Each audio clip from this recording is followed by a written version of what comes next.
All right, welcome back to the Sports Stove podcast. We are now joined by the two hosts of the F in Sports podcast. We have Parker Ainsworth and Shaka Cummings with us. Guys, how are you doing today? I'm thawing out. I don't know about Parker. I'm doing all right. I'm learning how to shovel snow in Dallas.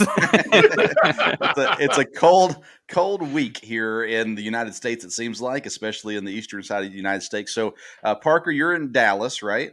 Yes, yeah. And Shaka, you're in I'm in Winchester, so I'm not too far from you. Winchester, Kentucky. So I'm Clark County. That's right down the road. I was just there the other day for work, the day job, but nonetheless, we are talking sports today. So you guys, in just a second, I'm going to have you guys introduce each other. So I'm going to have Parker, tell us about Shaka, and Shaka, I'm going to have you tell us about Parker. And these guys host the F in Sports podcast. It's a podcast where two teachers, they give grades to different sports topics going on. Great conversations. Their most recent my podcast episode dropped on Sunday or Monday, Sunday night, Monday morning, somewhere in there. And great conversation, a lot of interesting things. Always is. I'm a subscriber and a listener, regular listener as well.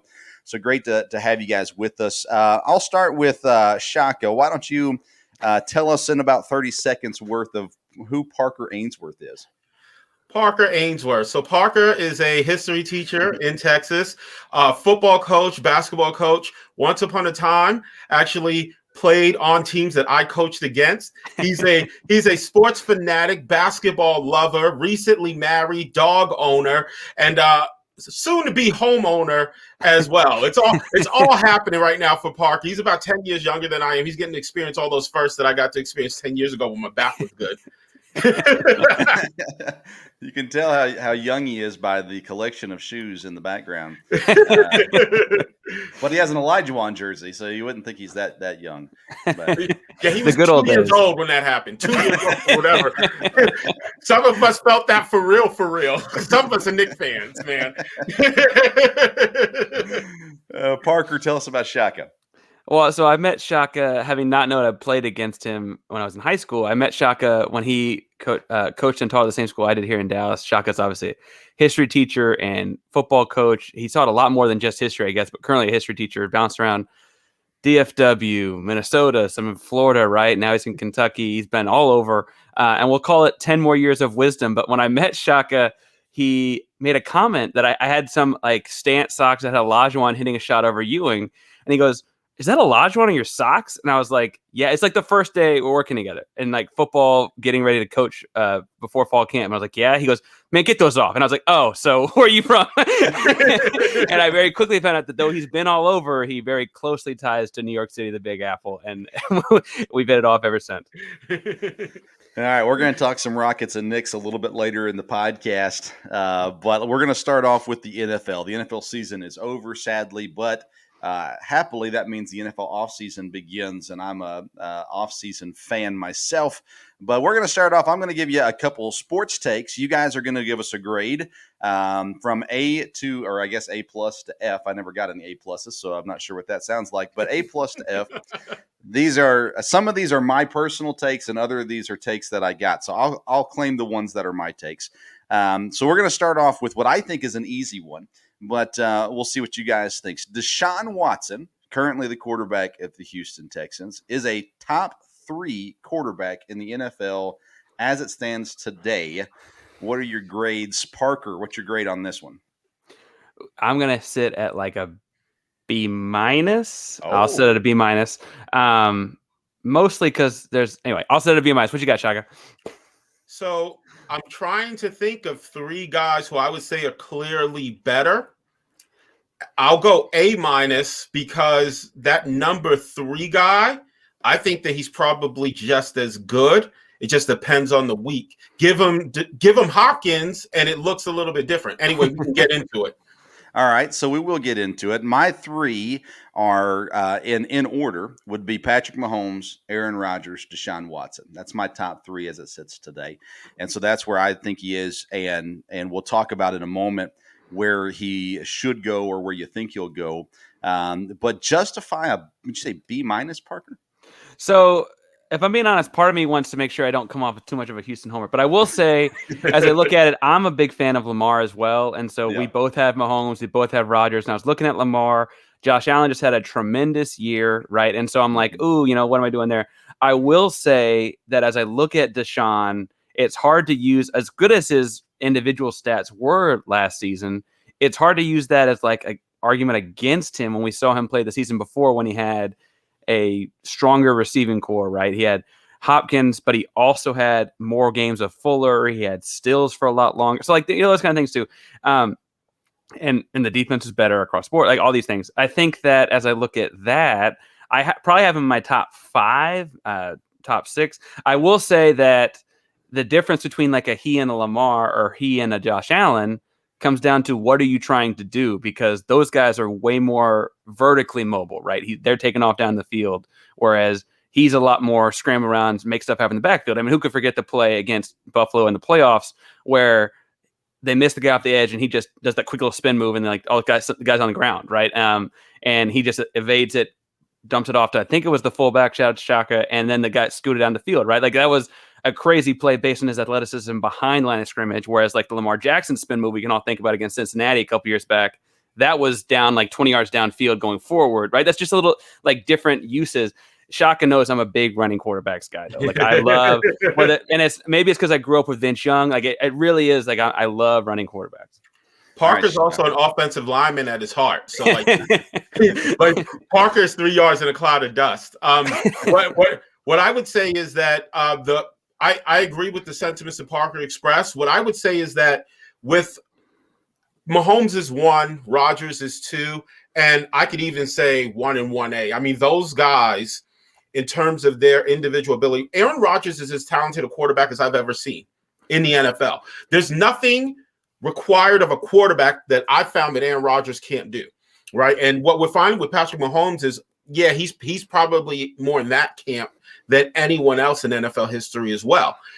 When you get into that number 3, like it depends on the Sunday. It's literally any given Sunday. Like it could be Lamar Jackson. It could be Russell Wilson. It could be Deshaun Watson, right? I actually saw a take on Twitter where someone said that, Russell Wilson is better than Deshaun Watson. And my response to that was, yeah, but it's a lot closer than what you may be trying to intimate. Like those guys, it just depends on the week. If you put Deshaun Watson in Seattle this season, I don't know that Seattle's any worse than what they were, and maybe they're even a little better, right? You take Russell Wilson and you put him in Houston. I don't know that Houston's going to be any better based on the weapons, right? Deshaun Watson leads the league in passing this year. And I'm catching the ball from him. Like, it's me, Parker, and you, Vince. That's what he got. That's his top 3 receivers. So when you consider that, I mean, obviously he's as talented as anyone in the league. So any given Sunday, he could be in the top 3. That's why I went A-. All right. Well, I would argue that Watson can play on any team, whereas Lamar is talented enough to play quarterback on any team, but he is at his best in the right system in the setup that they are in Baltimore right now. I think Russ is overrated. I don't think he's bad. I think he's top 8, top 6 quarterback maybe. I think he's overrated personally. We don't let them Super Bowl rings do anything to you, huh? Right? Okay, that's fine. That dude won it. Didn't he win in his rookie year? He a rookie. Yeah. Yeah. Legion of Boom had nothing to do with that. Listen, great defense. And they should have let Flynn, because wasn't Matt Flynn the guy who was supposed to play? They should let Matt Flynn play then, right? As a quarterback, obviously, they make a difference. No, Russ is a little better than top 8. That's an F, Vince. I would say top 6. I'll give him top 6. He might be higher than that. But interesting though, in looking at Watson is, we're talking, even if you want to go all the way to 8 guys, he's like the top 8 guys. You can almost go 4 and 4, 5 and 3, depending on who you put in your top 8. But like you have a bunch of guys like 26 and under, and a bunch of guys like 34 and over, right? Like there's like that gap, and so Watson's certainly top 3 or 4 in the younger gap there, and then we're going to watch the Wilsons and the Rodgers and the Brady. Those guys, Breeze may really be done. Those guys are finally leaving at some. I mean, Brady may play till he's 55, but the rest of those guys are still leaving. And so he could just age into being a top 3 very quickly. I think football's in a good place when you're talking about quarterbacks right now. The young guys coming up, Kyler Murray, he seems to improve. Josh Allen definitely improved this year. Lamar Jackson, I think he's so incredibly talented in what he can do, and he gets so little credit for his arm. That deep ball is beautiful from Lamar Jackson as well, and a lot of it is just getting the pieces in place. And seeing how it lands. Speaking of pieces in place, Houston doesn't have any. And so because of that, Deshaun Watson wants out of Houston. And where do you think he lands? I would assume, I could be wrong on this. Do you all believe that he is going to be out of Houston before next season? Parker, people are more interested in your take on this. I imagine he's out of Houston before the first actual game. I imagine they try and string this out and see if he likes Coley in the preseason and do those kinds of things. And I do think for a guy like Coley, someone ought to give him a chance. I don't mean that they shouldn't, but as I look at it, I don't imagine he's suiting up for Houston the first real game. Maybe it's because I want to see him in the Flores system in Miami, but I like the Miami swap a lot. There's also part of me, though, that wants to see him in Pittsburgh, where you can all of a sudden that division has Lamar and Baker and Deshaun and Burrow. And it's like, oh man, that is the all under 26 division, all like very quickly. Right. And so I don't know, but I don't imagine he plays a regular season game, even if he suits up in the preseason before the trade happens next year with Houston. I think he's got to end up, if he's going to get traded, it seems like the Jets or the Dolphins makes the most sense just because of what they can offer. The number 2 pick or the number 3 pick, unless they just, for some reason, love Tua or Darnold. Doesn't appear that they do at this point, Houston. Miami and New York don't either. So yeah, which is part of the problem, I suppose. But let me throw this out there, because with the news from Russell Wilson this week about him maybe being a little discontented, right, with what Seattle has put around him, maybe the 1-for-1 swap. Part of the deal with Houston, right, is that if you trade Deshaun, you need a lot for him because he's incredible. And what can you get where Houston feels comfortable? Like Jacksonville doesn't seem like they're going to give up the number 1 pick, where, okay, if we're going to get Trevor Lawrence in, then maybe that makes some sense. Is the 2 pick, is the 3 pick enough? Maybe it's not, right? But Russell Wilson, okay, let's swap discontented quarterbacks and maybe we make everyone happy. So maybe the 1-for-1 swap with Russ going to Houston, Deshaun going up to Seattle. There's a lot of weapons in Seattle, man. I mean, that could be awesome. Now, I root for both New York sports teams in terms of football, so I root for both the Jets and the Giants. I would love for the Jets to find a way to make it work to get Deshaun in New York. I think that if he goes to New York, it actually changes a lot of the fortunes for the New York Jets, because free agents are going to be attracted to wanting to go play with that quarterback, where you had to overpay to get free agents to come to play for the Jets, which is why they end up with the Le'Veon Bell and no one else is even in the stratosphere, right, in terms of trying to pay him. So what I would love to see is the Jets. I do think that Houston's going to trade him before the draft, because it doesn't make sense to trade Deshaun Watson, except it has to make sense to do it before the draft. Otherwise, he could Emmitt Smith you and just not play. He's got plenty of money. It's not like he has to play. So Houston needs to do this to get the draft capital and compensation, because after the draft, it doesn't make as much sense, in my opinion, unless it's for Russell Wilson. Yeah, I think Carolina and Vegas are 2 teams to watch as we get closer to the draft. Carolina has shown they're willing to give up pretty much everything but McCaffrey, and so that's one to watch. And then Vegas, just because Gruden's crazy and for some reason hates Carr, and so that's what it is. I will say that they talk about it's going to be an unprecedented package, because he's a Pro Bowl caliber 25-year-old quarterback at a time when the quarterback's as important as it's ever been and as protected as they've ever been. So you really are getting a guy for who knows how long, right? And as Vince alluded to earlier, he can play in most systems. There's no system fit that you're worried about there. His contract's already taken care of. And it's fairly friendly looking at the long, how it's going to play out. The guy that will throw together some crazy, unprecedented package is John Gruden. Vince might be onto something. Actually, the guy who's known for putting together the packages that come from out of nowhere is that dude up in New England. Oh my gosh, no. No one's rooting for that. But I mean, if we're talking about someone who's going to put together the package that no one's anticipating, and then all of a sudden this thing happens. Oh, by the way, the person who's in charge of Houston's player personnel, that's a New England guy. So something to look out for. The You're gonna football make me gods watch have the to be Patriots. tuned. I'm gonna have to positively watch the Patriots next year, Shaka. You watch Cam. You love Cam. You I love your do running love Cam. quarterbacks. I did love Cam. He wasn't the same after COVID. I do love Cam. Speaking of New England, let's talk about Tom Brady. You guys covered this on your podcast this week, but I'll say it anyways. Tom Brady is the GOAT in the NFL, but he has never been the most talented player in the NFL. Shaka, what's your grade on that? Tom Brady is the GOAT, but he's never been the most talented. Vince, if someone's going to give you an A plus, let me be the first to do it, because I would 100% agree with that sentiment, that he is the GOAT, but never been the most talented player. Parker? I'm also really high on that. Shaka heard me, and if you want to hear me break it down a lot more, but on our podcast, I said, there some of Brady's best years are years that he doesn't win the Super Bowl. And that's not to say that there are years that he wins, or there aren't years that he wins Super Bowl and isn't very talented and doesn't do very well on the field. But like those first couple Super Bowls, he's turned around and handed the ball off a lot. This year's Super Bowl, when it got time to beat the Chiefs, he was turning around and handing the ball off a lot. And then like the year that they beat the Rams, they scored 13 points, right? Like there's different things about that like it goes to show that's a very team oriented game. But the longevity matters, and like being consistent matters. And again, I think his most impressive thing is he doesn't make very many mistakes, and he's done it for 20 years, and that all matters. And so that's an interesting way to phrase it, that he's never been the most talented player in the NFL, but he's the greatest of all time.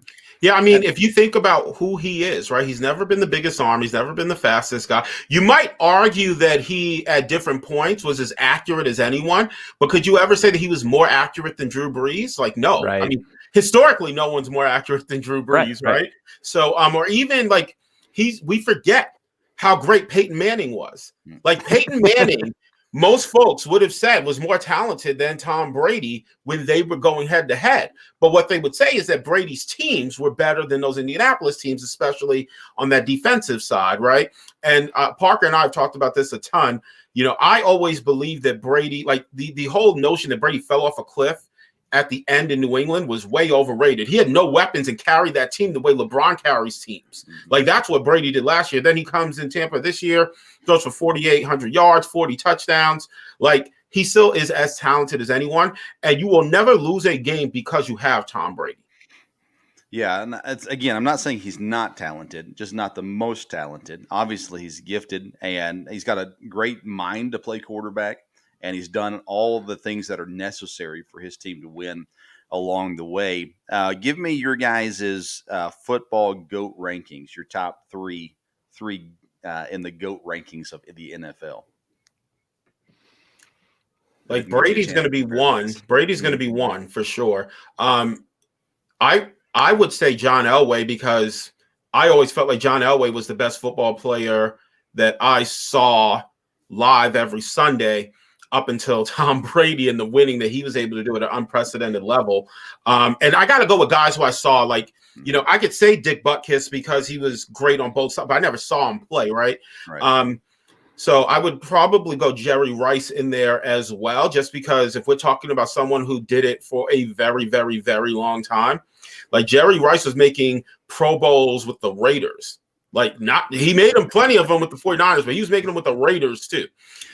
So that would probably be my top three in that order. I also, and I don't mean to show my age here a little bit, but I also would look at folks most of that I've seen play, right? And as someone born in 91, like I feel like the right answer to this is Lawrence Taylor, but I was born in 91. Like I've watched a lot of YouTube of Lawrence Taylor. It's tremendous, but that's kind of where I'm at. And so I look at, I put Rodgers in my top three somewhere. I put Brady in my top three somewhere. I also think, Ray Lewis fits in the top three somewhere, and Ed Reed fits in the top three somewhere. And that's how crazy that defense was. It was they had both of those guys. I tend to think of, I don't necessarily have to have it be a quarterback. I think Shaq and I've talked about before, like quarterbacks do disproportionately affect the game. So it feels like you ought to have a quarterback. Call me a homer. Not a whole lot of guys could do what Ricky Williams did in the sense that they could take a year and a half off of football, lose 20 pounds, and come back and be a power back. That's tremendous. So anyway, I was impressed by that. Obviously, I didn't think that. I also, anyway, my spiel on Ricky Williams could be that he's born 15 years later. He's like the greatest guy I've ever seen play. But anyway, I mostly do tiers, and so I think I just listed like 6 guys, and we'll call that throw a dart at it, shotgun. Man, I did not think a Ricky Williams sighting was going to happen tonight. So that's you never had Parker Ainsworth on your podcast, then apparently.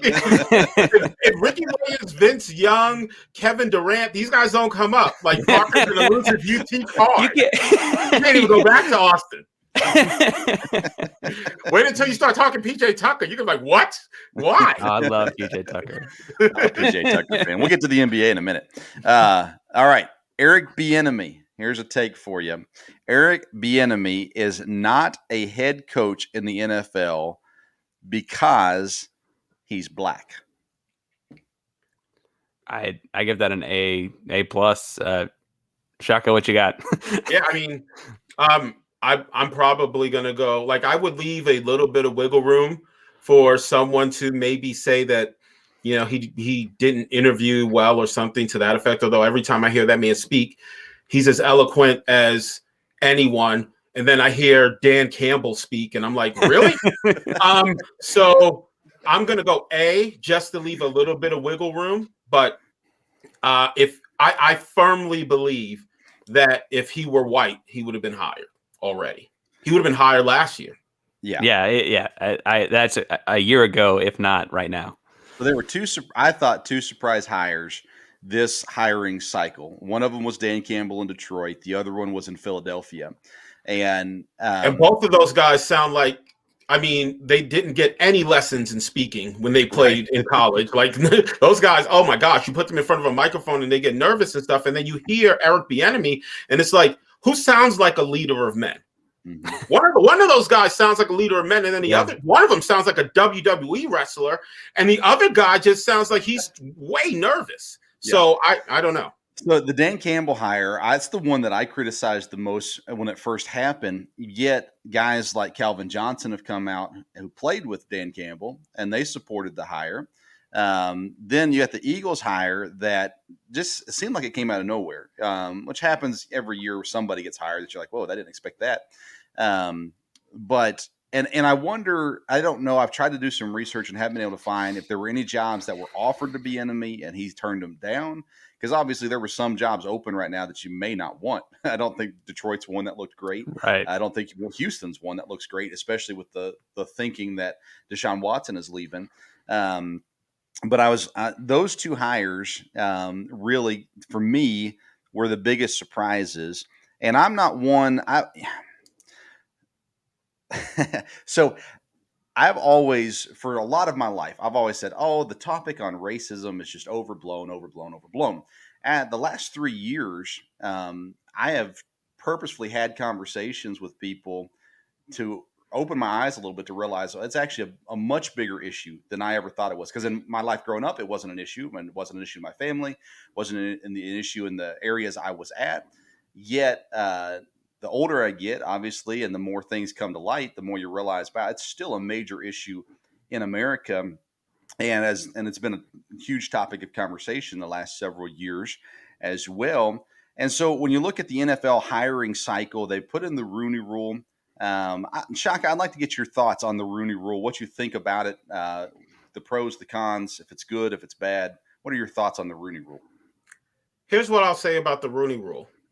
I think that we would all objectively look at the NFL and look at the demographics of the NFL, and we would say, based on the number of black players who are involved in the league, when you look at player personnel, when you look at coaching, you would expect a lot more black people to be in roles leading organizations, right? And so someone might look at the Rooney Rule, which for folks who are unaware, the Rooney Rule requires you during your head coaching searches to interview at least one candidate of color. Like you must do it, right? And so folks might look at the Rooney Rule and say, well, it's not working. Look at what the league looks like.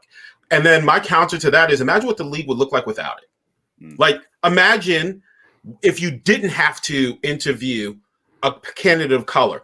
Guys, Mike Tomlin would not be a head coach in the NFL without the Rooney Rule, which there's an incredible irony to that because Rooney owns Pittsburgh, right? Like that's the reason why the rule came about.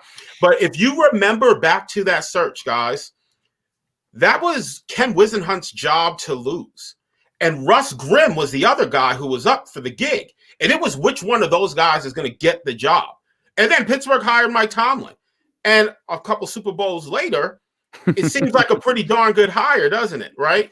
And so what I would say is the Rooney Rule, is it doing everything that I would want to see it do in terms of ensuring that people of color have real opportunities to be head coaches in the NFL? I don't know if it's doing everything that I would want it to do, but I would hate to see a league without it. Parker, what's your thoughts?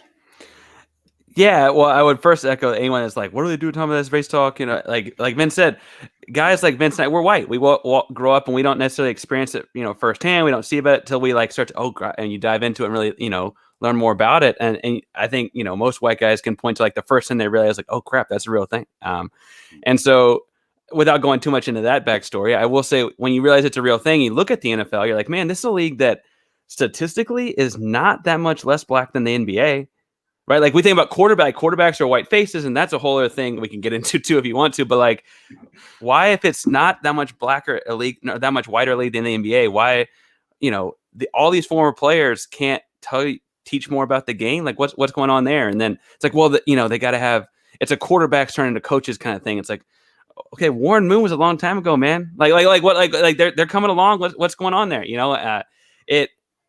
I go to Tomlin as well because I was in high school, the young guy on the pod, but I was in high school when that happened.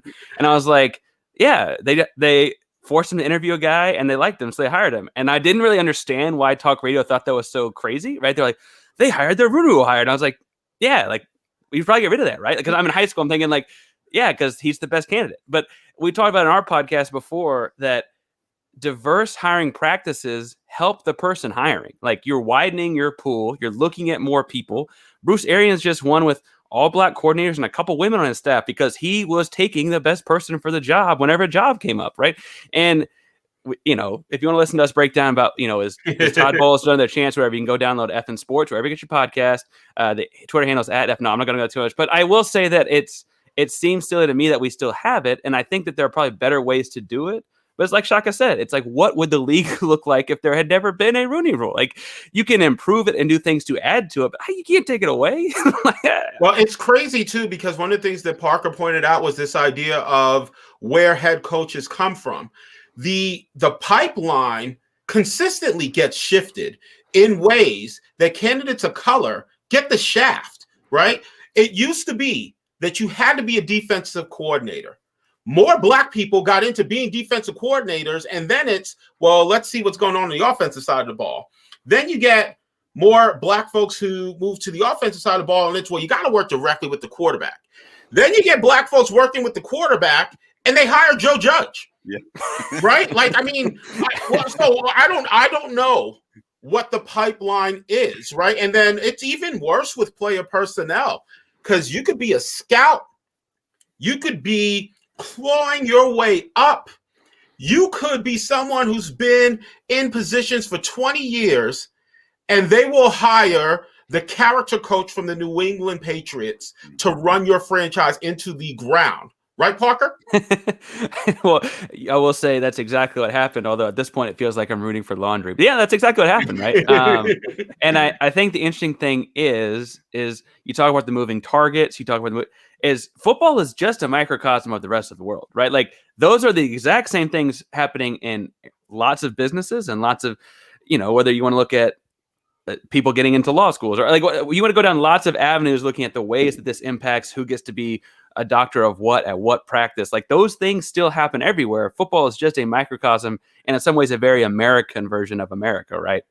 But it's certainly not going away. And I sit there as a football fan, but we look at the Bieniemy thing, Philly just dumped Peterson, but they were giddy to get him, right? Another Andy Reid OC, talk about the tree, the exact same job without the same success. And Patrick Mahomes is good, but someone's helping him grow. He's only 25. Someone's helping him grow up, right? I mean, someone's there. So Well, and the one more thing, and then we can move on, Vince. But just what I don't want folks to take away from this discussion that we're having is that somehow we are against white coaches getting jobs. All I'm saying is put everyone into the pot and give everyone a truly equal chance. And if that is occurring, and you still come out and you take the hire that they did in Philly, or you do what happened in, okay, then I guess that's just the way that the cookie crumbles. But there's no way you could look at Eric Bieniemy and the level of success that he has had, right? Jim Caldwell got fired in Detroit after winning 10 games because the Lions said that wasn't up to their standard. They then proceeded to hire Matt Patricia, who never approached double digits in wins, and replaced him with Dan Campbell. So when you look at the actual record of how hiring is being done in the NFL, I think that you could ask legitimate questions about what goes into making those decisions.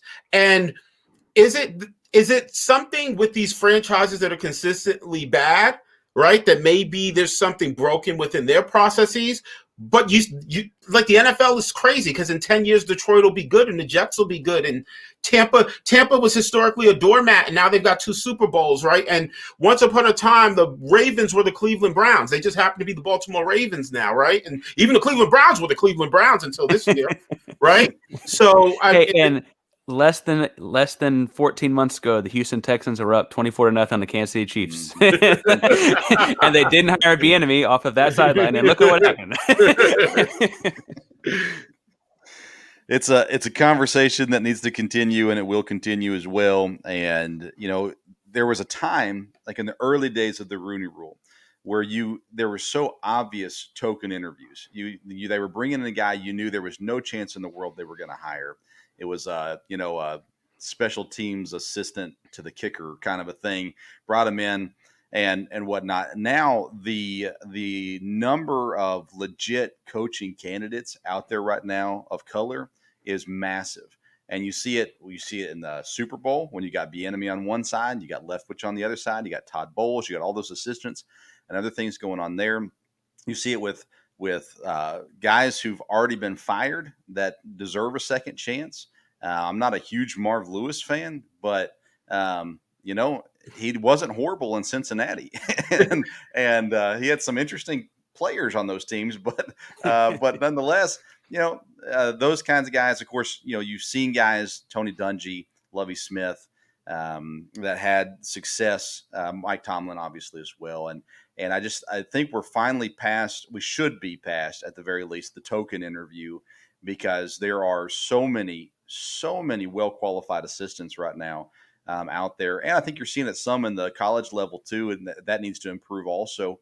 But you always hear Kevin Sumlin's name, did for a while, come up. It's not coming up much anymore. But nonetheless, there are guys out there, and hopefully we're past the token interviews and and getting much closer to, I hope we should already be there, but getting to the point now where it truly is best person available, everyone getting the equal opportunity to interview it and a legit shot at these. I mean, you're talking about 32 opportunities. That's all it's there. There's not a lot of opportunity when it comes to head coaching. And I think it starts, you guys may have talked about this before, it starts with the head coaches filling their staff with a talented and capable and worthy candidates as well within their staff. That's obviously going to improve the opportunities moving forward. And congratulations and a pat on the back to Bruce Arians for doing his part there, and Andy Reid as well, and others that are out there doing it also. Well, let me piggyback on that, because as long as you have candidates that are not diverse in terms of pretty homogenous listing of candidates, you're going to have a bunch of coaches' sons too, because there's been Schottenheimers in the league forever, right? I'm just saying, that's part of the reality too. And so you're still going to have the token interview, because Britt Reed gets the outside linebacker job in Kansas City. Why do you get that job? We don't want to dig too much into that, do we? And listen, Jacksonville decided that they were going to hire Urban Meyer. They just decided that. And we can talk about Urban and winning. Urban Meyer knows how to win. Can we go look at the track record of how he develops character? This guy taught a leadership class at Ohio State and puts out books on leadership. And go look at the record of his Florida players. And I ain't talking about wins and losses. Right. Okay. And the record of his most recent hire and then subsequent fire, right? I mean, it didn't take long for that to surface in Jacksonville. And this is what won't happen for candidate of color. Candidate of color could never go in, make the mistake that Urban Meyer made, and it's just cool. Yeah. Like that's the opportunity that candidates of color don't get. One of the things that Parker and I talked about is, Todd Bowles, and we asked the question, like, is he set up to be the next Bill Belichick? And if you start looking at parallels in terms of career, there's actually a lot of pieces there that say, wow, that's actually not that crazy a take. Except, and Parker pointed this out on the podcast, like, is Todd Bowles going to get another shot? Like, we were all sitting here saying, man, you look at that defense in Tampa and Todd Bowles deserves another shot. Guess what we don't do? Own any football teams, right? Although, we need some other dudes that think that same thing, right? To be fair, Jerry Jones, I'm listening. I will take over the reign. You can do the money part. I'll take over everything else. We'll be okay.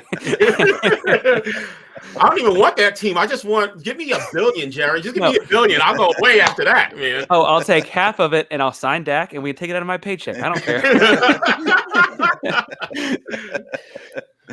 Oh, man. All right, let's keep it moving. Next take is the Philadelphia Eagles will be the worst team in the NFC East next season. The Eagles will be the worst team in the NFC East next season. So that means the Washington football team, that doesn't even have a real name, the Giants, and who am I forgetting? The Cowboys. Dallas. Yeah. With Marcus, all the who are you forgetting? Yeah. All right. All right. So Shaka, let's start with you. So let me just say, I don't hate the name Washington football team. Like, that's one of the European soccer things, and I actually think that that's pretty cool. Like, so I don't hate that. FC Barcelona. Like, I don't hate that stuff. So I don't have enough information to confidently say this. Like, my gut says I don't trust their coach, and I don't know what their quarterback situation is necessarily going to be, right? So my gut says, yeah, that's probably a pretty high grade. So I'll go B. But what I will say is, I'm still not sure what the Washington quarterback situation is going to be. Is it going to be Alex Smith? Is it going to be Taylor Heineke, who they just signed, right? Yeah. They just signed Taylor Heineke to come in and challenge Smith. And frankly, Alex Smith could just walk away. Like, listen, he got the comeback player of the year. Maybe that's all he wanted to do, and now he walks, right? We still don't know what the quarterback situation is going to be in Dallas. If I am Dak Prescott, I'm not playing for Dallas ever again. They're going to have to. So franchise me. I'll wait, just like Le'Veon Bell waited. Le'Veon Bell never signed a tender, sat for a year, and eventually got what he wanted. If I'm Dak, I do that. Now, that then leaves the Giants with the most stable quarterback situation. Think about that for a second. So the NFC East in and of itself is just so cattywampus that I can't confidently say Philly's definitely going to be the worst, even with the issues that they have. And oh, by the way, Jalen Hurts showed us a little something. So while we're not as confident that he's, the next big thing, like he wasn't Justin Herbert, right? But he wasn't a scrub by any means either. He definitely had Philadelphia competitive in games. So I'll go B.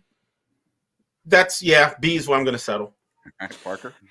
So it's funny. It's like you read it off, and I was like, oh yeah, high grade. They're awful. And then we listed the teams in the NFC. I was like East. I was like, oh, no, that's more competitive than everything. And it's sad. Why are we all NFC East fans? So I looked at that, and so the things that this grade depends on to me are, what does Philly do with quarterback, right?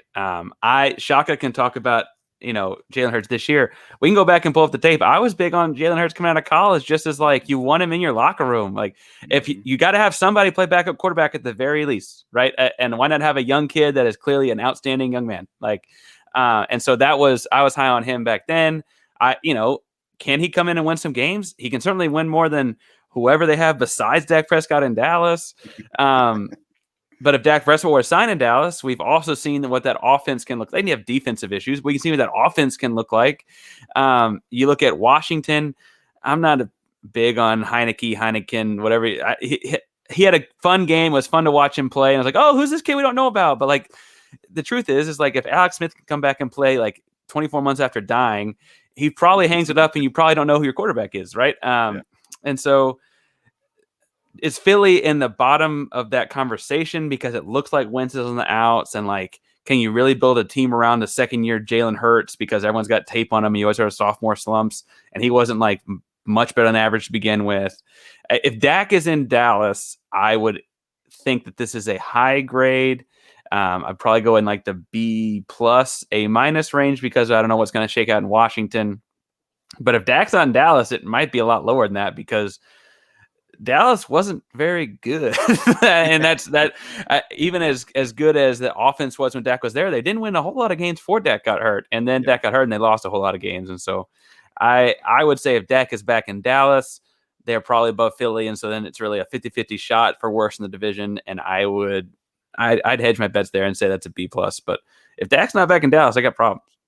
Before we get too much Taylor Heineke slander, we all agree that Tampa had a pretty darn good defense. Yep. Who had the best playoff?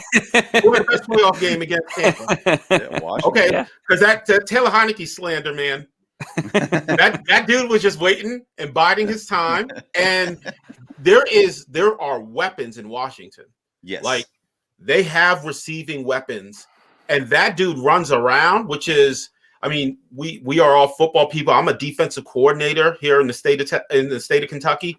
That is the worst thing to game plan against because I can do everything right defensively, and it doesn't matter. The dude just takes off and gets yards because we're doing things the way we're supposed to do, let alone if we break down, right? Which Tampa actually did on Heineke's touchdown. Like if you go back, he runs in and then Chase Young lets you know who that man is.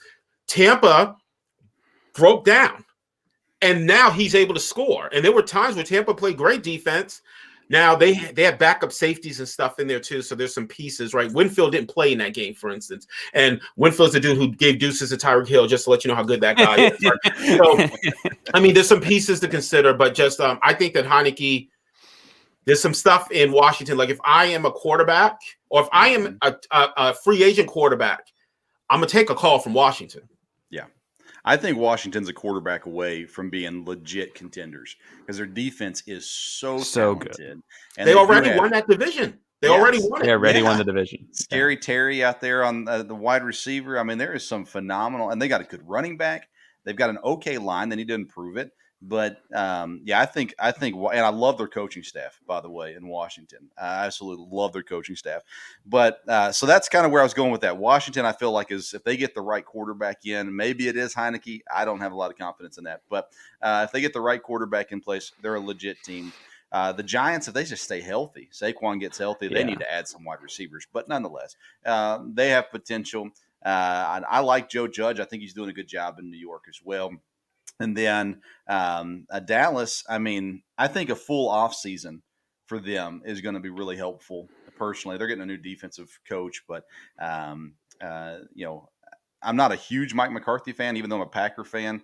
I liked him for a long time. Thought he should have been fired 3 seasons earlier than he was, but he's got some talent down there. They've got some continuity on offense as well, some phenomenal talent. I mean, my goodness, the receivers – they go 3 deep. It's like, my goodness. So that's where I was leading with that with the Eagles. Jalen Hurts, by the way, you can go back and listen to my early podcast. I started at the beginning of last year, so it's right around that draft time. I thought Jalen Hurts was going to have a top 3 career out of the quarterbacks drafted in that draft. I love Jalen Hurts. I hate Alabama with a passion, but I love Jalen Hurts at Alabama. I loved him at Oklahoma, and he's a winner. I compared him not as talented as Deshaun Watson, but I compared him to that, where it's a guy who consistently won in college and won on solid teams, good teams. He's not a throwaway, and he's a guy that you got to at least look at and go for. So I was on there early with Hurts support as well, and stick with it. Last football topic. I want to get some basketball topics, but the Lombardi Trophy toss from one boat to the other boat. All right. My take is, had Tom Brady not won 6 previous Super Bowls, he would have never thrown the trophy across open water. So now the lady who went off, the relative of the person who made the Lombardi Trophy, she's your stereotypical Karen. She's crazy. I don't support her whatsoever. But when I saw the video of Tom Brady throwing the Lombardi Trophy across the open water to Gronk, my first thought was, man, if this was my first Super Bowl, I would have been freaking out. So maybe not a grade, just some thoughts on the Lombardi Trophy toss from Tom Brady. What did you think when you saw it? Do you care at all? And any thoughts on the silversmith lady? She's Looney Tunes, but I will say, I think the more fun way to look at this is like, so clearly it's his 7th one. He thinks he's got another one potentially next year because he's Tom Brady. Of course, he always has that mindset. Like, so this is not even just 7. This is like 7 of how many? I think the more fun question is like, at what point in his winning of Super Bowls was he like, yeah, I can toss these around? Like, was it like after 3, or was it like, no, that 4th one, like now I can kind of throw these. I got 4 of these. I can throw these around now. Like, what point did he get to where he's just going to toss them off of boats? I guess the other joke I heard about that was like, so who said Cameron Brate didn't have anything to do with winning the Super Bowl? Because Gronk got the 2 touchdowns, right? So I think that it's the kind of thing where not only does just sober Tom Brady probably doesn't throw it anyway, but I would certainly imagine even intoxicated Tom Brady is not throwing that first one in the summer of 2001, right? That's keep in mind that there's no avocado tequila on that first one, so you know that might be that old Ripple. He might have threw that one. Like it depends on what he was drinking on. What I will say is like 2020 was this incredibly crazy year that had such a negative impact on so many people, right? Because COVID just really ravaged everyone's way of life. Without COVID, the Tampa Bay Buccaneers are going to have a normal parade. Mm-hmm. There is no boat toss. True. It's the first time I want to say thank you, COVID, because like I absolutely love that. I love the toss it around. Like we won. Like there are these videos of these soccer teams that win these championships, and then they get these glass trophies and they drop them in the club, and it's like, oh man, like people want to get onto them. It's like they're celebrating. They just won. Like, don't worry, Tiffany will make you another crystal bomb or whatever, right? If the trophy sinks, I guarantee the NFL will pay to have the second one made. And listen, if Gronk dropped that one, you got to cut him. And so maybe that's good for Tampa anyway. I don't know. I would have been less surprised if it went the other way though. Like if Gronk would have threw it to Tom, it'd be like, oh, everybody would be like, that's just Gronk being Gronk. Tom Brady throws it, and we got to question his goathood. Like no. All right, let's get to the NBA. First topic in the NBA that I want you to grade: Julius Randle is a top 25 player in the NBA. Top 25 player in the NBA, Julius Randle. Shaka, you're the Knicks fan. Yeah, he might be this year. Like, I mean, that's what we're talking about right now. Yeah, I mean, well, here's the thing, right? I do think you're limited if you're just saying right now. Like, so right now, right? Mm-hmm. He might be top 25, and maybe Paul George isn't. If I said, hey, you can have Paul George or Julius Randle, who are you going to take? Like I'd anybody take Randle. And that's why you're not a GM of an NBA team, right? So we understand. Vince, that's we know the only reason. Job is not. To be fair, Shaka, neither are you. So well, that is true. But I would take Paul George. So like I guess like I'd probably go C, because like any given night he could be a top 25 guy. But I'm feeling like I can name 25 guys who objectively I would take. Let me just say that when the Knicks signed him, I wanted them to take Nikola Vucevic with that money. Mm-hmm. And I still feel like I'm right on that. And Vucevic is a better player than Julius Randle, but we don't even talk. How many guys are in that boat? We don't even talk about, because like it's easy to say Anthony Davis is better. Of course, Anthony Davis is better. It's easy to say LeBron's better and Kawhi's better. Vucevic is better. Yeah. Chris Middleton is better. I think that. And that's part of the reason why they're on their early to mid 20s. That's why they want to go to the big markets, though, right? As part of the deal here is Julius Randle has played in LA and New York, and so we know his name a lot more than we know Vucevic. But I would put them both in my top 25, I think. And so that's Like, yeah, Vucevic might be 20 and Randall might be 23, 4, 5, but I think they're both in the top 25 to me. And the way I look at it, Shaka, is I'm looking at like, I think he's having an all-star caliber year. The all-star team is 2 teams of 12? Like that's the top 24 right there. Now I know it breaks down a little bit differently because like some guard always gets left out of the West, like with listen, Booker Klay Thompson's not an all-star this year, right? So I mean, Right. there's guys who just aren't playing this year, and this is all my point. Like this year, Julius Randle's having an incredible year. Is he top 25 this year? He might be top 25 this year. I might want him to start in the All-Star game. Some of us are doing some retweeting this weekend, right? But is he truly one of the 25 best players? Like you're telling me, Parker, that you couldn't name 25 guys that you wouldn't rather see Houston pick up than Julius Randle? And I'm not talking fit. Let's call it the old fantasy draft. We had NBA 2K. And you could just pick anybody. You telling me that there's not 25 guys? What I will say here is that part of, if you're looking at the bigger picture on Julius, is that it feels like he's been around a long time. He's just 26. And like for reference, like Kuzma turns 27 very soon, right? And so like if you're looking at like, well, people talk about Kuzma, like he's grown and developed so much. He's got this big future plan to late And it's like, well, Randall's younger, right? Like so that's gonna be part of it too. If you're looking bigger picture on him, I think when I look at Randall though, he is. The hot take here may be that I have Draymond Green in the Hall of Fame, but I don't know that he's a Hall of Famer the way Draymond Green will be. But to me, he can do a lot of that kind of basketball where, like, yeah, he's currently averaging, it's 22, 5.5, and 11 rebounds. But the more important thing to me are the nights that he gets like 18, 12, and 8, right? That's the big night to me, is like when he is really running the show there. And they've got, especially when they just added Rose, I think they're moving away from that in New York a little bit, right?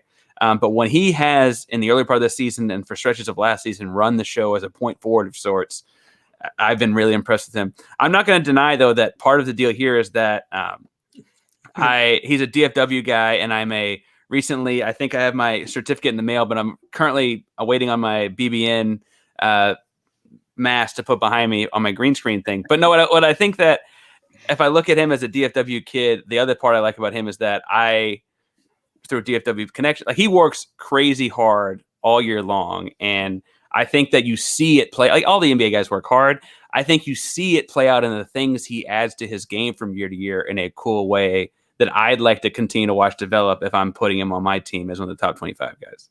I would be curious what his stats would look like if he was playing the 35 minutes a game that most NBA starters play versus he leads the league in minutes per game. So like all of that goes into it as well, right? Like his stats are elevated. His numbers in LA were good when he was healthy in LA. Absolutely. They weren't this good, and he wasn't playing 40 minutes a night. I mean, listen, Tibbs is going to run everybody into the ground. We know that. Yeah. So we understand that that's Tibbs' deal. So the stats get a little bit elevated. Like, listen, I'm a university. I tell folks I'm a fan, donor, and alum of the University of Kentucky. When those guys do well, I feel like my dollars were well spent. So I'm rooting for Julius Randle. But if I'm being objective about top 25, even as a Knick fan, even as a Kentucky alum, I'm not sure. What if I change the statement to Julius Randle is the most underrated player in the NBA? Nikola Vucevic, I just told you. I will say, if you're a basketball fan and enjoy big men doing not traditionally big men things, Vucevic is as good at that kind of stuff as anybody else. He's better at passing the ball than people realize. He's a tremendous shooter. And with how many bigs there are in Orlando, he has to do a lot of non-traditional big guy things, right? The Knicks should find a way to still keep Randle. Yeah, Randle, Vucevic. The Knicks could have done that. The Knicks could have signed Randle and Vucevic in the same offseason. But they wanted Bobby Portis, right? We had to have Portis. We had to have him. Is it the same? Gibson. Is it the same year y'all drafted Knox? I believe BBN though. Listen, we love Knox. I'm a big Knox guy. Knox was there the year before. It's the year that we drafted RJ Barrett, right? Mm-hmm. And here's the deal with the Knicks. I get it. They want to save money because they think that Leon Rose is going to get somebody to come, right? And so they felt like Randle on the cheap. Don't tie money with Vucevic. But if you had both of those guys, right, You could have taken now Mitchell Robinson and traded him for an asset because he's someone who people want. Anyway, what do I know? No one hiring me to be the GM either, Vince, so I don't know. All right. I had to get a Rockets take in here too. So Parker covers the Rockets for BellyUpSports.com as well. But the Rockets teams by talent, I'm going to give you three years, recent year teams, and I'm going to rank them 1, 2, and 3. And maybe not by talent because I know that I'm wrong on this. By fan enjoyment. All right. Team number 1, I've got the CP3 teams when he was there. Team number 2 is the current roster as it sits. And team number 3 is the Russ years that they were there. So, of course, Harden was there for 2 of those eras. CP3, the John Wall, and then the Russ teams. 1, 2, 3 is how I have that one ranked. So, interesting thing there is the Chris Paul is a pair of years, and then the other 2 are single years. And I only bring that up because the first Chris Paul year is way more fun than the second Chris Paul year. And if I could divide that up, I would have first Chris Paul year, the current team, the second Chris Paul year, and the Russ team.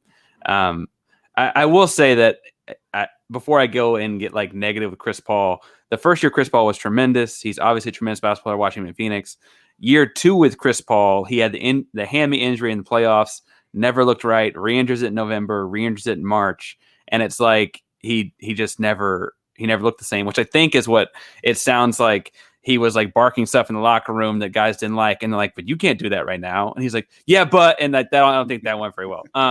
So if I could divide those years in half, I would say that the 17-18 Chris Paul team is as fun as we've had in a long time. And we've done bits on our podcast. I maintain that's the best team in my watching of any basketball team that didn't win a title. And I'm including the 16 Warriors, and that's a fun take we get into later. But the thing that I look at that team with, if we're lumping in the 19 team, is the 17-18 played pretty good defense too. And I think that gets underrated because of how tremendous and historic the offense was. That the next year that drops off, they lose Ariza, they lose Luke Mbah, they lose some of the guys you don't talk about, perimeter type defenders. They pull up some G League guys and Daniel House, and end up working out, but still a former G Leaguer. It's not really the same kind of like Trevor Ariza type or Luke Mbah type when they were in there the year before. This year's team, what I'm getting at is I think a lot of fun when they're all there because everyone sees what Christian Wood is doing as like, this is us now. This is now our thing. The way that we went to bat for 13 for so long, like now the guy we're going to bat for is 35, right? Now we're going to bat for Christian Wood. And I will say that he looks every bit the part, right? When he's been out there playing, he's on his second injury to the same ankle, and that's worrisome. He had some of the same stuff in Detroit, but I think people enjoy this because they love like Jayshawn Tate is a 26-year-old rookie who played some Australia, and like I don't know if you guys watch Rockets or not, so I'm probably talking about guys you never heard of, but like I watched plenty of them the other night. Jayshawn Tate is a ton of fun. Former Ohio State guy, ton of fun. David Nwaba is a ton of fun. John Wall is back and healthy. BBN, ton of fun, right? And Boogie Cousins needs to work on his defense, but ton of fun. And Sterling Brown, and they got guys that are just playing. Like, it's weird to look at the NBA, and I gotta let someone else talk. I talk too long. It's weird to look at the NBA though and be like, these guys are playing really hard. You think like they ought to all play hard; it's their job, but like it's a whole different thing when you're actually seeing one team play hard, even if it's not resulting in a lot of wins. Because the roster's in flux a lot. The game's going on in the background right here, and like someone else just walked off an injury. Like, God, Spalding, the guy we just picked up, he's walking off with like a knee ankle. So I'm like, God dang it. So anyway, Shaka, what's your thought there? What would you rank as a non-Rockets fan as the fun one there? Winning is fun, which means that the Russ team is 2. That's all. I mean, the CP3 teams are top, right? Mm-hmm. Winning is fun. It was fun when they went small ball and they were winning games. It wasn't fun when Russ got COVID, came back in the bubble. It was never quite the same. That's what wasn't fun, right? And Russ hasn't been the same since. Russ, pre-COVID, looked like, I mean, as good a player probably as good a number 2 as you had in the league, right? When he was a better number 2 than Paul George was in LA. He probably wasn't better than AD, right, in LA. But I mean, Harden and Russ looked incredible, and he got COVID and has not looked the same since. Didn't look the same in the bubble. Doesn't look the same for the Wizards. He had COVID and a quad injury in the bubble. Both did not work out very well. The 6 weeks there of whatever that was of small ball before COVID hit was that 6 weeks was fun. The first half of that year though was not a lot of fun either. No. So the only thing that I would say is that I would flop those teams. Like if we're talking about fun, like I would imagine Parker had a lot of fun watching Russell Westbrook be what do we call him, the 6'4" center for the Houston Rockets, right? Like that was a lot of fun. He was doing kind of crazy stuff. Right now, I don't know that it's a lot of fun signing guys from the G League to fill in for everyone who's hurt. Christian Wood's hurt. John Wall's on the minutes restriction. Eric Gordon's out. Yeah, that's what I said. Like when they're all there, Oladipo's a lot of fun when he's there. Like I don't know. They're all there. Have we seen them all there? I don't even know. It's been like 3 times. The funniest thing, and then I can drop the Rockets. The funniest thing to me and the most like gifable moment from this season was the first time Steven Silas, when they're announcing their starting lineups to the media before the game, was like, same as yesterday. like the first time you got to do that was like this like hallelujah type moment. I was like, oh my god. Can I throw one take in there? Because Parker will say that 2017 Rockets best team to not win the championship. 2017 or 2017. 17, 18. Yeah. So the 94 Knicks team. I would have loved 3, but okay. No worries. What I would say is I would have loved that team to have played your Rockets team in that era. Because it was a whole different deal then, right? The ball was different then. There's nothing y'all could have done to slow down Patrick Ewing. Patrick Ewing would have had 40 every night. But there's ways back then with hand checking to potentially do something with Harden. He's so electric, like it's hard to say that. But potentially, right?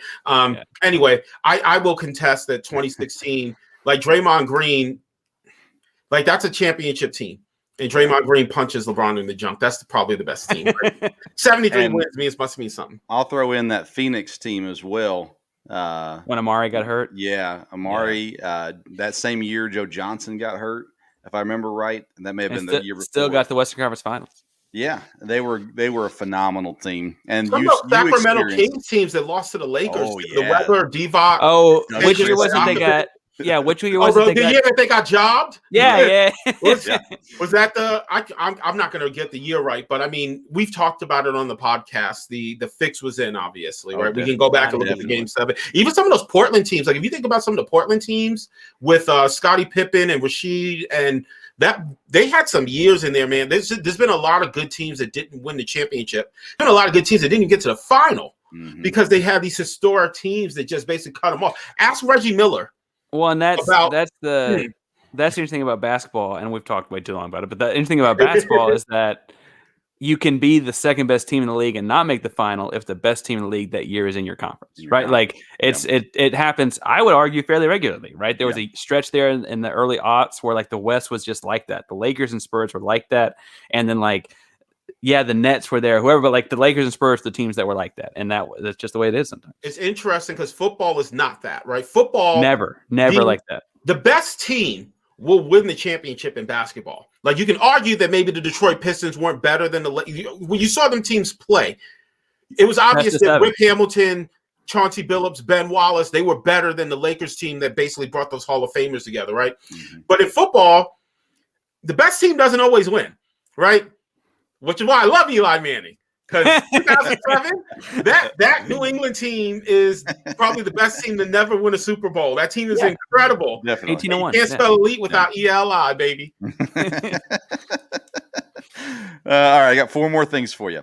Lakers versus Nets is guaranteed to be the NBA Finals. I guess I don't want to flunk it because that could very well be the finals, but I don't think anything right now is guaranteed, especially with the way AD, his Achilles thing over the weekend, and then it's like today it's a calf strain out 3 weeks. I'm not guaranteeing either group, but I don't want to I'm not going to straight flunk it, so I'll go like C-. It's crazy as the world is. Kyrie might not play next week, man. Like, what are we talking about? Like, I don't know. Like, and let's be honest about this. There could be a trade in the NBA. Bradley Beal could go to Utah and shift things. right? I mean, that could happen. Or Drummond could end up somewhere, and like there's several guys that could potentially be on the move. So I'm not going to guarantee either team. I will say those two teams are very talented, and I would argue that when Durant is playing, he had the COVID sit out and this and the other thing. But when Durant's playing, when LeBron is playing, they're still two of the top on any given night, 3 or 4 guys in the league at worst, right? So, yeah, I would probably go C as well. And I mean, the caveat there is injury, trade, and I mean, what I will say is that teams that have performed the way that Brooklyn has performed defensively historically don't make the finals. Right now, historically, offensively, they're so good, right? But let Miami be together and let Brooklyn play that level of defense against Miami in a 7-game series, and let's just see what happens. I'd be curious because Jimmy Butler will switch off and take one of them offensive threats away, and all of a sudden Tyler Hero and Duncan Robinson hit enough threes that they could cancel out the other guy, and now Durant's got to guard Bam or something crazy like that because Jordan's fouling out because he can't guard Bam. That ain't gonna happen, right? It ain't gonna be Joe Harris doing it. So, like, you know what I mean? Like, so BBN, Bam. Hey, and Parker will tell you, like, he thinks I hate Bam. I love Bam. I just think that Parker thinks that Bam is better in the league than I do. But anyway, that's probably why I'm gonna go see. There's too many variables in there, including AD and his Achilles. Yeah. All right, here's one for you that I've not heard anyone else say before. Not to say it hasn't been said. I just haven't heard it. Hot take. Career-wise, Trae Young's teams at the end of his career will be better than Luka Doncic's teams at the end of his career. I mean, Luka's better. Luka will be the best player in the NBA in 3 years. Luka will be an international superstar in 5 years. He has an appeal that no one else is going to be able to say that they have because he can globally appeal. He will go into European markets and do things that no one else has done. Now, what does that have to do with teams? Nothing. Except that. The question was about teams. Don't worry. No, it has nothing. I'm just putting all that out there, and I trust Mark Cuban as an owner to put stuff around Luka. I trust Rick Carlisle as a coach, and I'm not saying that Atlanta's got good coaching, but Atlanta historically as a franchise has never been one that's gotten it right. They had Dominique Wilkins in a year where they were the 1 seed and traded him for Danny Manning, and then the team fell apart. Like, this is who the Atlanta Hawks are. The Atlanta Hawks are the 1 seed with Budenholzer coaching them that can't get to the conference final, right? This is who Atlanta historically has been, right? Dallas, for whatever we want to say about Dallas, like, Cuban and them guys got a ring, man. So that's a franchise that's proven that they know what it takes to win a championship. And I think that we all would have objectively said that when they went into that final that they weren't going to win. Right. We looked at what they did against Miami and we're like, oh no, this is not a team that's going to win a championship. Dirk's going to choke. And they took out Miami the second time. Right. They took out LeBron. And I will say too, the deal with Dallas in that 2011 final is that, you know, you can also make the same argument about the first 4 games because there was only 14 minutes that the Mavs were in the positive in the first 4 games. They probably should have gotten swept, and then they went in 6. So when I look at the 2 teams, I think what's interesting to me is neither one has ever been the big free agent place, right? Like Atlanta has typically fleeced them out, and Dallas has always had to go for like the bargain bin value guy, right? Like that's always been both teams. And so I look at like how do they actually get help.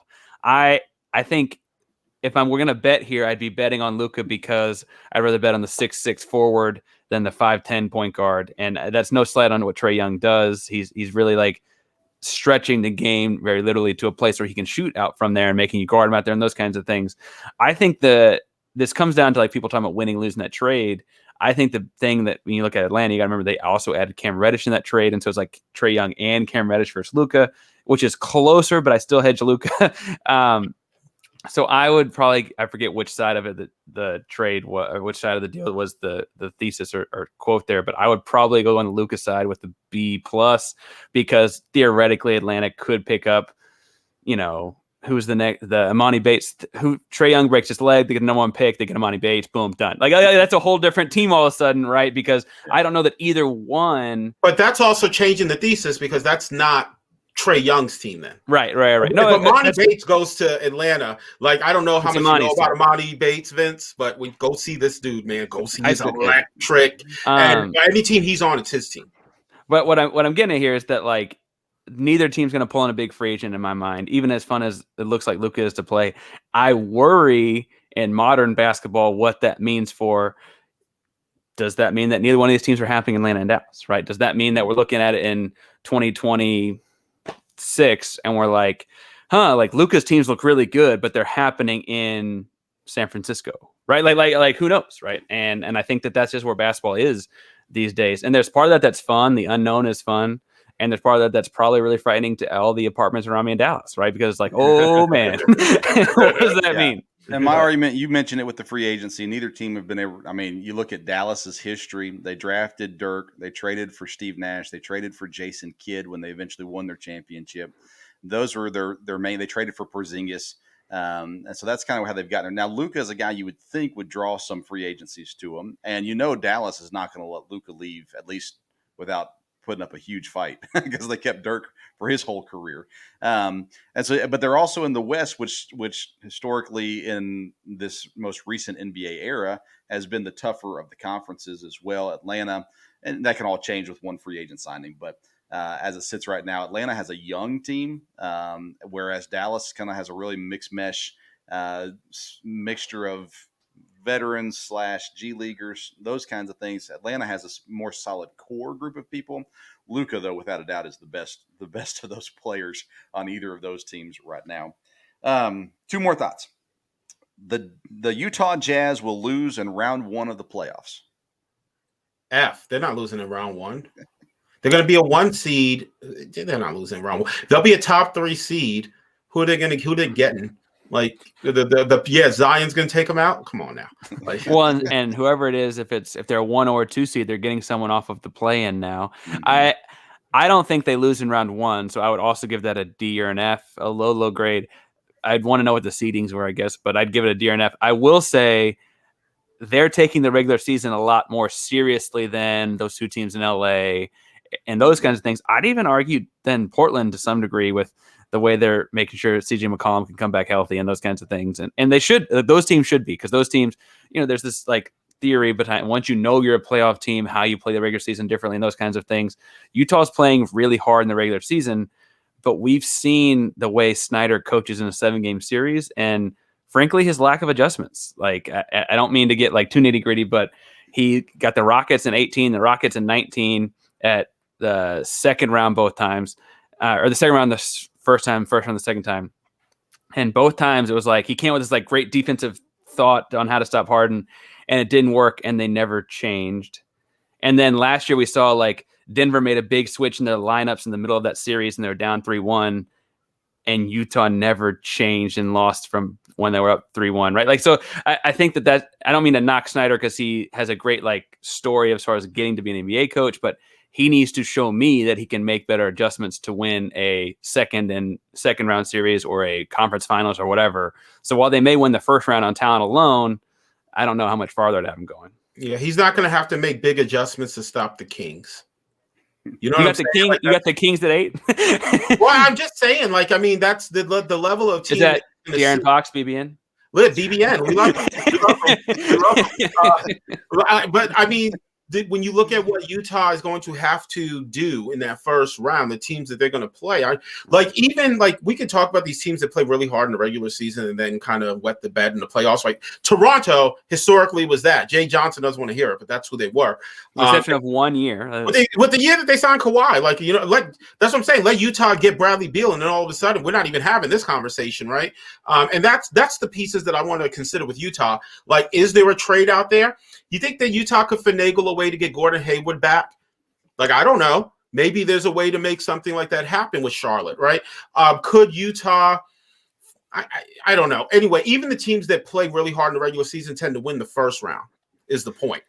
The second round might be some trouble, right? But the third round, they normally are able to get through. Right now, the 8 seed's Golden State. And then you've got the other teams in that area. You got Denver, Golden State, Memphis, Dallas would be 7 through 10 right now. The team that's the scariest out of all of those is Memphis to me, because of Ja Mhm. with the ball and the weapons around him. Not like Steph Curry with the ball is easy. But what I would say is that Utah, I mean, this is Quinn Snyder. I understand exactly what Parker is saying. That being said, I feel like if it's really just Steph and the Stephettes, then okay, Utah could find a way through that Oh, series. no, the way that the Harden thing worked was they had a guy standing behind him and a guy Yeah. standing in front of him, and people were like, "Oh man, he's got so many assists now in Brooklyn." Like, I saw that playoff series play out. He had 35 in 2 games. One of them was a loss in that gentleman's sweep that they had. He had 12 and 15 dimes the rest of those games, and the same thing would happen to Steph, but he's not passing to. In 2018, it was Chris Paul and Ariza, right? That's the deal. Eric Right? Gordon. He's passing to Draymond Green, who's going to be open for 3. I promise you, Draymond will be open at the 3-point line. Right, exactly. Yeah. And Kelly Oubre. I like Kelly Oubre. We are not going to hate on these people who are like Taylor Heineke, Kelly Oubre. I'm here for them. All right, last one I got for you. Best expansion city is, I've got Las Vegas. I've got 4 cities total that I have written down, but I got the best one is Las Vegas. What are your thoughts on that? Did we do this thesis, Parker? We did this one. We said Vegas, we said Louisville, we said Nashville, and we said like Mexico City. Like those were. We also, the thesis was after Seattle. After Seattle, absolutely. Yeah. And like so that Seattle's getting a team at some point. I would have I would have in some order, and I believe it the same way in the thesis, some combination of Seattle and Vegas and Mexico City. I think my hot take is that they need to add 2 teams and then move Memphis and maybe Minnesota, but somebody else east that's kind of at that central timeline. Maybe New Orleans, right? Maybe it's the Mississippi River is the divide, but move 2 of those teams east, and you can get 16 and 16. You can do team divisions of 4 like the NFL and things like that.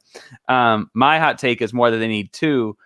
I have always felt bad for Seattle, so if I were picking between those 2, I'd probably say give Seattle a team back. Although, to be fair, I feel bad for Seattle from a time when Vegas had no pro sports teams, and now they have the Aces, the Knights, and the Raiders. So maybe that was a different time.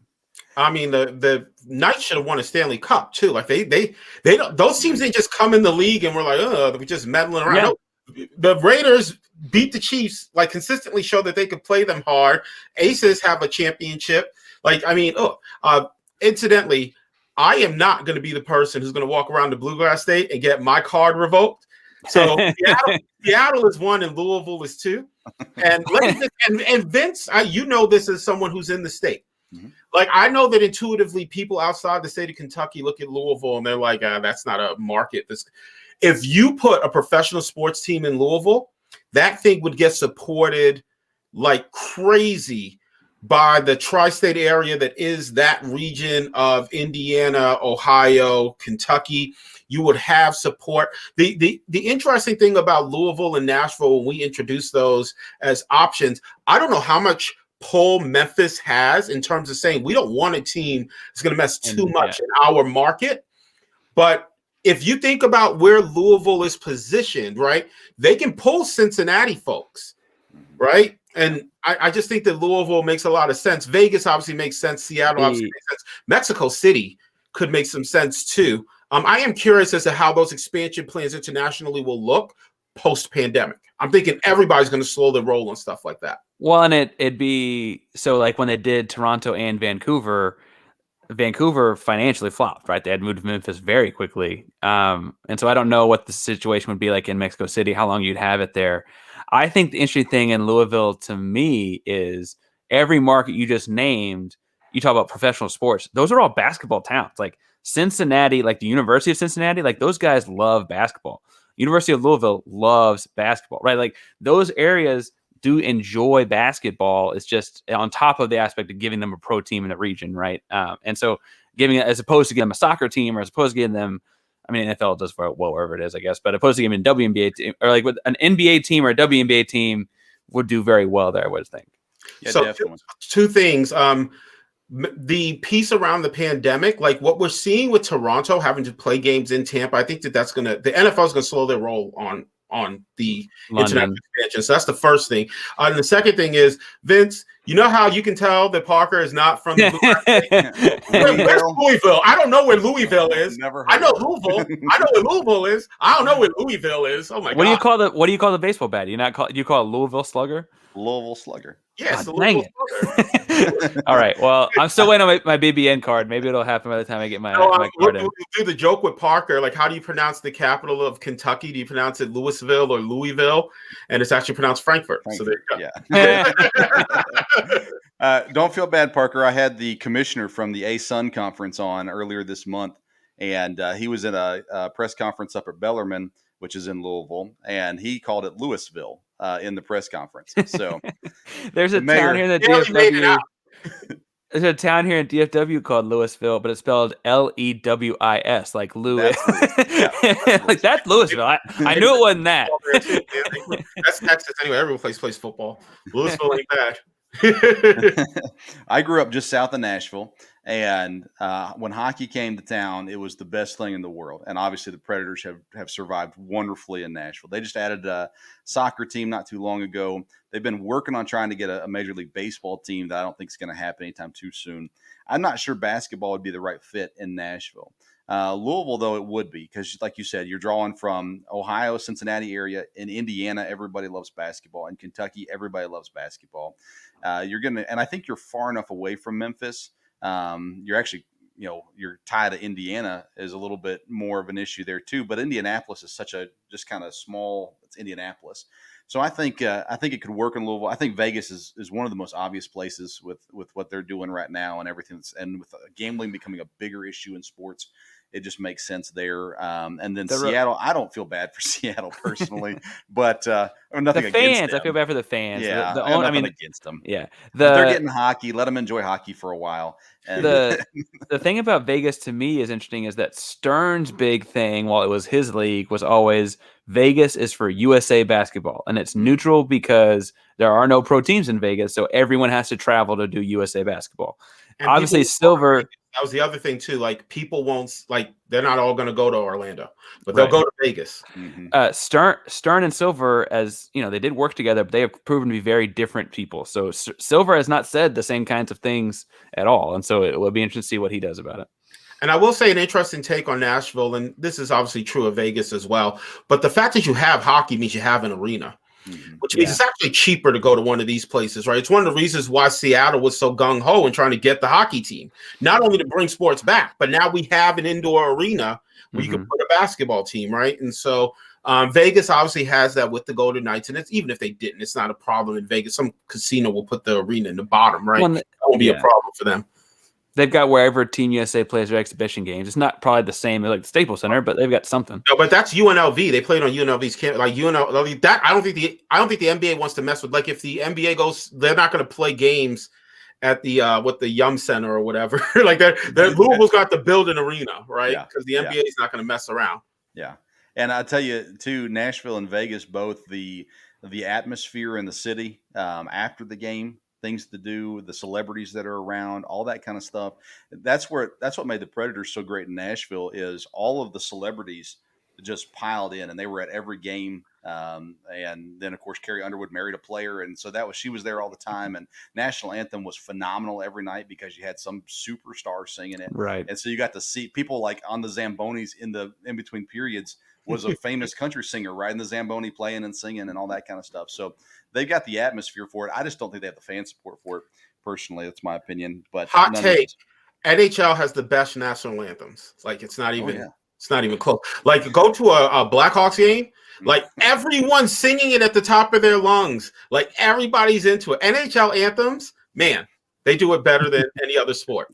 I said I wasn't going to talk about anthems tonight, so I'm going to leave that one there. Let's talk about the national anthem. Yeah, if you want to talk anthems, you can go to FN Sports. That's where you got it. They got great conversation. You guys both took it from a different angle than I was expecting you to take it at in your episode.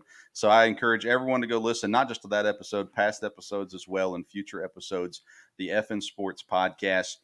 Parker as well is now involved in another podcast, the Midweek Mid-Range. I guess it's a live show, right?